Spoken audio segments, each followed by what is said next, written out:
There are companies today that have basically just got accelerated by 5 years or even 10 years.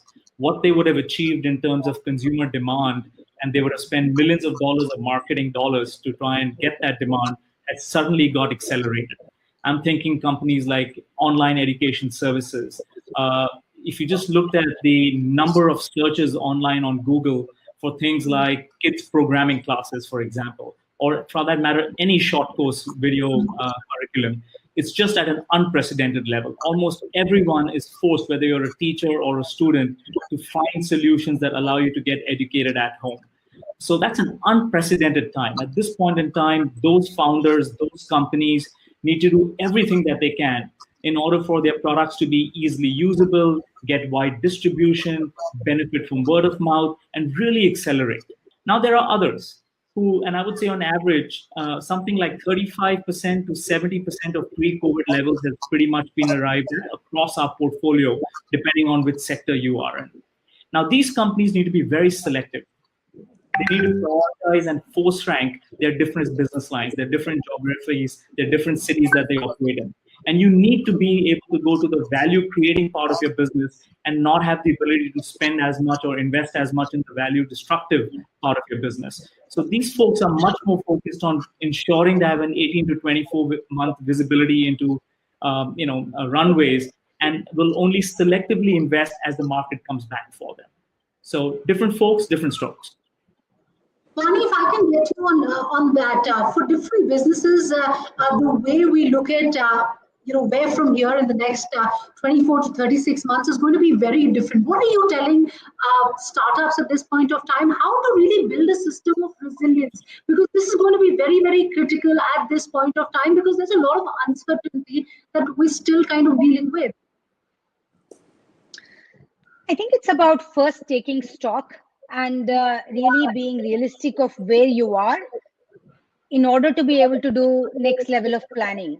For example, there are companies, we have encouraged them to consolidate and think about merging with maybe a stronger player. Maybe they didn't have to do that if it was business as usual before. Not because there is inherently a challenge with their business plan or whatever, even to be resilient and to be able to pivot and to be able to try out new innovations or play in the sandbox with new things. You need ability to do that, and only that management team can decide whether they have the time, the room, the runway, the cash to be able to do it. If not, don't kind of go and hit a wall and crash, right? And there will be at least, I think, 30-40% of the companies that should probably look for a stronger player and merge. I don't think all these companies can get funded, whether you sort of eke out the next 6 months or 12 months or 18 months. Some companies very pleasantly surprise the CEOs. This is what I mean by resilience, being able to do that pivot. So there is kind of like a different, bigger opportunity that they didn't see before that they're able to chase. And obviously for some companies, luck has been on their side. They have the cash, they finished their fundraising before this, and they are in these sectors with great tailwinds, and and they're going to see extraordinary value multiplication for them. There are broadly these three buckets, and my work in the last 4 or 5 months has been to just be hopefully a trusted resource to each CEO to go through this vulnerability of conversation to say which of these buckets and what shall we do. That in detail, Mohit, there's been a lot of funding hit for a lot of startups during this time. In fact, NASSCOM also says that the funding crunch can really affect the long-term sustainability of a lot of startups during COVID-19. And most of the VCs, whether it is Sequoia, Axel, Lightspeed, have all really sounded a cautious note during these times, warning that the going can really be a little more tougher from here on. At this point of time, do you believe the younger startups will be a little more hit than the ones that are already established, that are on a stronger footing, that are market leaders, as Vani is pointing out? So first, let's talk about fundraising. We ourselves at Sequoia were forced to do our own fundraising, where we raised about 1.3 billion across a couple of funds. completely in lockdown. And so it was a first for us as well to try and raise money from global investors, LPs in this case, sitting at home over Zoom. Let me just say, to underline that, our experience, our set of conversations with our LPs suggests to us that, folks are creating a fund in 2020, expecting it to get deployed over the next 5 to 10 years, and the long term for India is very bullish. Folks are excited to participate, want to get in early into the companies that are going to benefit in this next decade, and so I would say it's very intact as far as foreign capital, LP capital coming in through the venture capital industry. Now, as far as the founders are concerned, there are two types of founders. There are founders who are category leaders, for example. And at this point in time, there will be a flight to safety. So we're seeing some of the natural leaders in their industry get more interest from private equity, from growth capital, because at this point in time, people don't want to take risks. They want to go into where the leader is, and they're sort of piling in. So we recently had a fundraising event for our startups called Pit Stop. Unprecedented level of meetings, crazy amount of interest for companies to come into some of the largest businesses that exist in their categories. And there's a lot of money that's available for companies that are doing well and are established leaders. On the younger side, if you think about it, as a young founder, you used to get very distracted by wanting to fundraise because your competition was fundraising, by being worried about what might happen if a competitor raises more money. That reason is gone. The only reason to now raise capital is because you want to really grow and scale your own business. It has become easier for a young founder today to go hire that 10x engineer who can build that product. It's easier to do that in a market like this. It is easier for that young startup to not rely on marketing dollars, but to rely on product innovation to drive word of mouth and drive organic growth for him. So in many ways, younger startups are just more focused internally and less focused externally. And funnily, when you do that and you focus on your own business fundamentals, funding shows up. And you can ask any of the founders on this panel itself, the best chance you have for fundraising is when you're almost not fundraising and you just focus on the fundamentals of your own business. The call for Atmanirbhar Bharat, we understand. We want our Indian startups also to do well. But does the color of the money really matter? Because there's a lot of concern coming in from the government on that note. And of course, I want to understand that what do you think at this point of time when you speak to the government, what's going on in their minds, and how should the startups look to diversify their funding base? Because if at a given point of time there are any sorts of curbs that get put in, then that will mean that the startups will have a newer challenge once again on their own funding. So here's what we are seeing founders do on this whole topic. And let's take short video, which is a obvious opportunity that's got created with TikTok going out of the market. A number of Indian startups jumped into that ocean, right? And sure enough, you will see a lot of uptake and adoption of many of these products and services.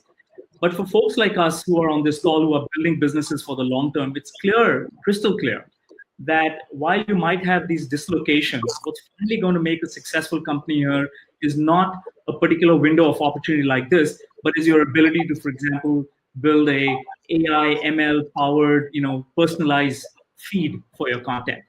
And there are, only a few companies in India that would have the capability of doing it. And unless you hone that skill, you're never really going to be a true alternative or a truly successful company. So I would say this Atmanirbhar movement presents a great opportunity depending on which sector you are, for founders to get started. But it is not enough to create an enduring company unless you actually build in some of the core capabilities that made some of the companies succeed in the first place. Vani, if you can come in on that, what does Atmanirbhar Bharat really mean for you? And talk about some of those issues that have been raised by Mohit as well. After the ban on the Chinese apps, we have seen some of the Indian apps also scale massively. Chingari, for example, but the user engagement rate there also has kind of tempered in the last few days. Can Indian startups really take center stage during these times? And if we really want Indian startups to move and work in these areas, what is it that we will really require to build an Indian ecosystem of apps, of startups? I mean, I don't see why Indian companies cannot take center stage. We already have many Indian companies that are in the center stage. Instead of focusing on very short window opportunity that Mohit talked about, and there are Indian companies that are taking advantage of that. Whether they'll succeed or not is not a momentary what they do, but it's a competitive situation of being able to truly produce a great product. And product is the hero in many of these, and that's not a one shot thing. It's about a very long term what you are able to do. To me, your question about what does Atmanirbhar mean, I think we are very myopic about funding only in that context. To me, in its spirit and in its generality, it means that we should pay attention to more self-reliance from supply. Where are we supplying from? Where are we sourcing from?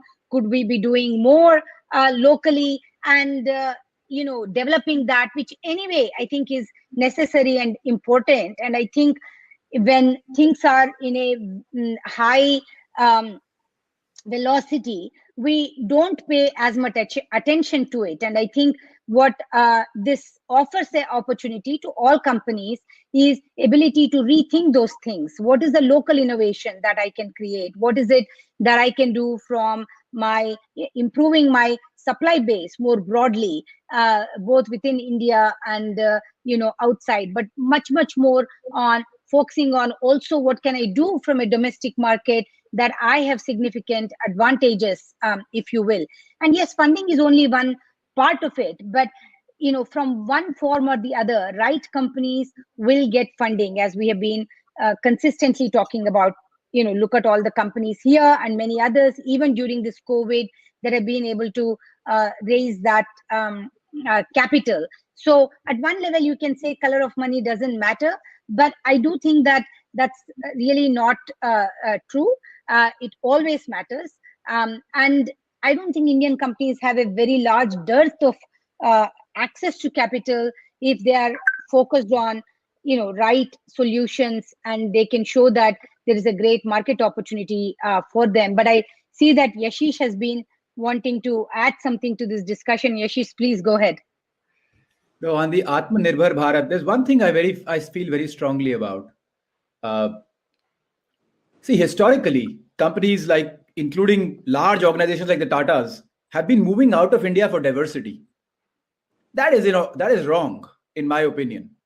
I think companies need to move out because they are very strong at home and they feel so comfortable. Alibaba comes to India because it's very strong at home. Amazon comes to India because it's very strong at home, not because it wants to diversify from the, As I look at Policy Bazaar in the last 12 years, and I can speak for myself, we've had a tough time. And only with the government, right? And I'm not making one government. There was a government, there's another government. Governments have changed, but our time has been just as tough. Now, instead of that, if effort was put to support us so that we become domestically very strong, why the hell would we not be in Middle East and Southeast Asia and everywhere and conquer all those markets? And all that intellectual property would be part of India. Peyush, has digital expansion, does digital expansion and digital adoption also mean higher traction for you guys as well? And will the focus on digital or 10x growth going to mean that perhaps you will take it very slow with respect to the stores? So we have seen quite, unprecedented, traction on digital, and we have a high involvement. We have definitely seen 300% growth. What we are also seeing is a similar behavior in the stores also, which are growing at a rapid pace. So we are actually trying to sign as many before COVID, things get normal. So if our plan was to open 200 this year, we have accelerated that target to 500. And we are a country of 1.2 million, 200 million online shoppers. This will go to 400. We have smartphone users. I mean, the latest Jan 2020 numbers were 500 million Indians were using smartphones. So we are a perfect nation for an channel kind of a model where while you have 200, 300, 400 million online users, 500 million, you'll always have a large delta of people who are digitally on the smartphone but doing consumption offline. So as far as I look at the next decade, and even I look at developed economy, we want to be, specs equal to Lenskart in India, then those will have decent amount of consumption. So we feel that the consumption will continue to grow. We also feel this is the time when consumers will objectively look at a more rational brand. So if your positioning is, if you can give a safer experience, you're more value for money. Then this is the time when a consumer loyalty would be shaken a bit and say, okay, let me go to the more safer brand and more value for money than without. So I think this is the right time, and we are seeing those signals right now. So absolutely shutting down, adding at the 3x more scale than before. Peyush, Yashish, and Falguni, a lot of people wanted me to ask you about your IPO plans. Yashish, you go first. Next year, yeah, after September next year, we'll do our IPO. If we are allowed to, we would do it on Nasdaq. If we're not allowed to, we'll do it in Bombay Stock Exchange.